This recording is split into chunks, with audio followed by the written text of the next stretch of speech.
तो ईरान और इजराइल की तीनों सेनाएं इस वक्त एक दूसरे को अधिक से अधिक नुकसान पहुंचाने की कोशिश में, लेकिन सटीक हमले और ज्यादा से ज्यादा कामयाबी हासिल करने के लिए इंटेलिजेंस सबसे अहम है। इजराइल की खुफिया एजेंसी ने ईरान को बहुत बड़ा नुकसान पहुंचाया है, तो वही ईरान की खुफिया एजेंसी वाजा का पलटवार भी शुरू हो चुका है।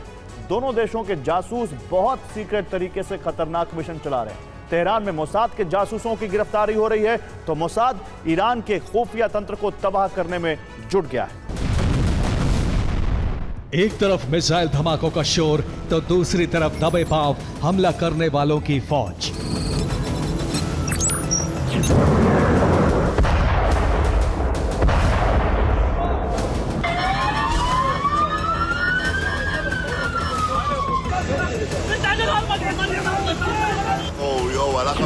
एक तरफ घातक ड्रोन की आग, तो दूसरी तरफ जासूसों का आघात।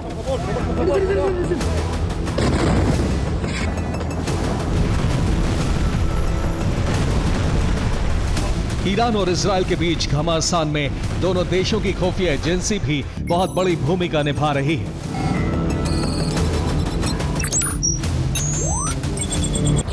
इजराइल की खुफिया एजेंसी का नाम मोसाद है। मोसाद दुनिया की बेहद ताकतवर खुफिया एजेंसी है, जबकि ईरान की खुफिया एजेंसी का नाम वाजा है। वाजा भी इजराइल के अहम ठिकानों पर हमले में शामिल है।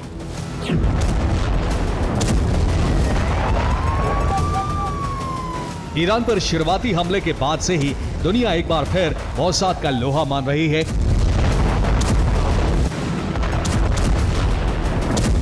क्योंकि इजराइल ने ईरान पर जितने बम गिराए वो सटीक निशाने पर गिरे।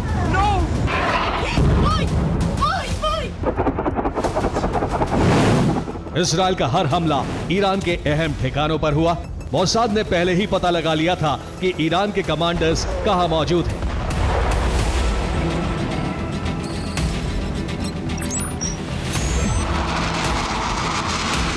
मोसाद ने पहले ही अपनी वायु सेना को बता दिया था कि परमाणु कार्यक्रम से जुड़े वैज्ञानिक कहां हैं।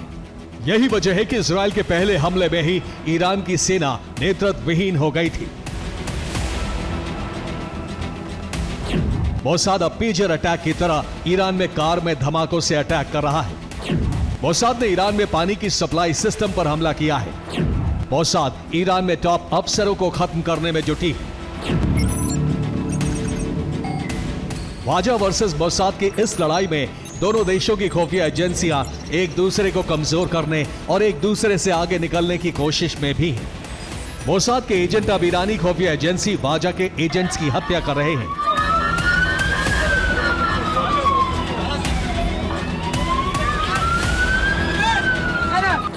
ईरानी खुफिया एजेंसी के मुख्यालय पर हमला किया गया है। ईरान इंटेलिजेंस के चीफ और डिप्टी चीफ भी मारे जा चुके हैं। ईरान के इंटेलिजेंस के 4 टॉप अफसरों की हत्या हो चुकी है।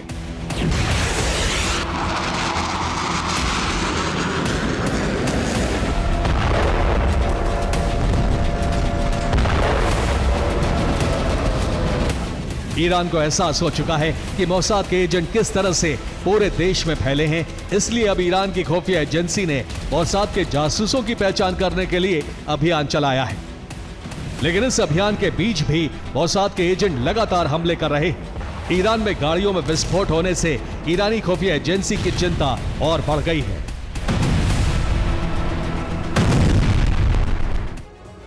तो ईरान में मोसाद का ऑपरेशन जारी है। ईरान की सड़कों पर अचानक कई ब्लास्ट हुए हैं। रिपोर्ट के मुताबिक कारों में बम प्लांट किए गए थे, जिसकी वजह से कई जगह धमाके हुए हैं। ईरान को शक है कि इजरायली जासूसों ने कार में धमाके करवाए हैं। एक दिन में तेहरान में 5 से अधिक धमाके हुए हैं। ईरान की राजधानी तेहरान में लोग सड़क पर सैलाब देखकर हैरान रह गए।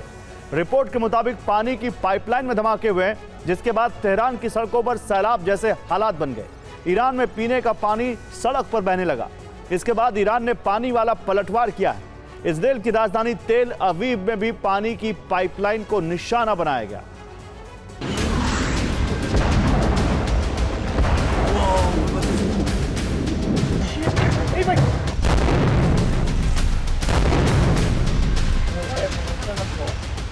तेहरान में सर्च अभियान चल रहा है। ईरान में गिरफ्तारियां हो रही हैं, जिस पर जरा सा भी शक हो रहा है उससे पकड़ा जा रहा है। ये सब मोसाद के नेटवर्क को खत्म करने के लिए किया जा रहा है।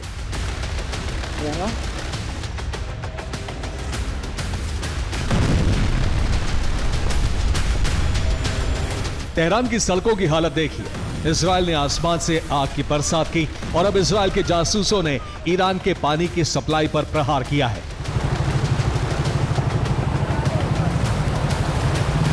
पाइपलाइन को तोड़ दिया गया है और तेहरान में पानी के लिए जबरदस्त संकट हो गया है।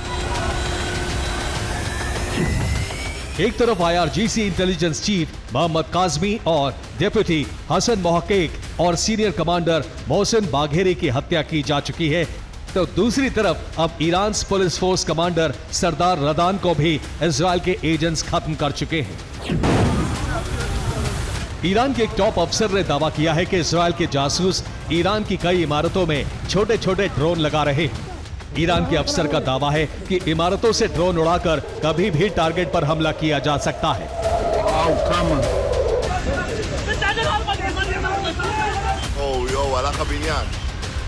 सर्च अभियान के दौरान ही खुलासा हुआ है कि तस्करी के जरिए ड्रोन के हिस्से ईरान में मंगवाए गए हैं और ईरान के भीतर मोसाद के एजेंट कई सीक्रेट फैक्ट्री बना चुके हैं जहां ड्रोन को तैयार किया जा रहा है। मोसाद के एजेंट्स यूक्रेन की तरह ट्रकों से भी ड्रोन हमला कर सकते हैं।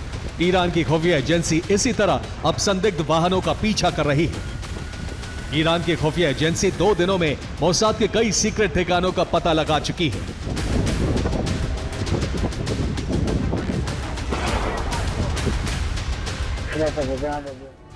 और ईरान में मोसाद के नेटवर्क को तोड़ने के लिए वर्षों पुराना फॉर्मूला अपनाया गया है। सर्च अभियान में ईरानी खुफिया एजेंसी को 200 किलो विस्फोटक मिला है। इसके अलावा 23 ड्रोन बरामद हुए हैं। 2 गाड़ियां भी जब्त की गई हैं।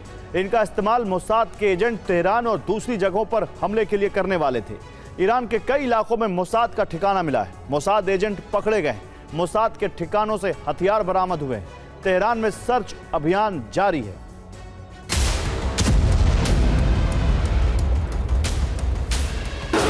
ईरान में इजराइल ने सबसे लंबी दूरी का हवाई हमला किया है। हमले के बाद से मशहद एयरपोर्ट पर काला धुआं देखा गया। रिपोर्ट के मुताबिक इजराइल ने ईरान के ईंधन भरने वाले विमान पर हमला किया। इस हमले के पीछे भी मोसाद का हाथ माना जा रहा है। मशहद इजराइल से 2300 किलोमीटर दूर है। ईरान इसे सुरक्षित एयरपोर्ट मान रहा था। एयरपोर्ट पर ड्रोन से हमला किया गया। इजराइल दावा कर रहा है कि यह हमला वायुसेना ने किया, लेकिन 2300 किलोमीटर दूर इस हमले में मोसाद पर शक जताया जा रहा है। ईरान का दावा है कि मोसाद के जासूसों ने एयरपोर्ट के करीब के किसी ठिकाने से ड्रोन से हमला किया। निश्चित तौर पर मोसाद ईरान की खुफिया एजेंसी से 2 कदम आगे चल रहा है, लेकिन अब ईरानी खुफिया एजेंसी वाजा भी लगातार अपनी ताकत दिखा रहा है। वाजा इजराइल के अहम ठिकानों की पहचान कर चुका है। इजराइल में तैनात एयर डिफेंस की डिटेल निकाली गई है। इजराइल की राजधानी में वाजा ने हमले किए हैं। इजराइल में बिजली और पानी की सप्लाई रोकने के लिए हमले शुरू हो गए हैं। वाजा ने साबित कर दिया है कि जिस तरह मोसाद के एजेंट ईरान में हैं, वैसे ही वाजा भी इजराइल में अपना गढ़ बना चुका है। Bureau report, TV9, Bharat.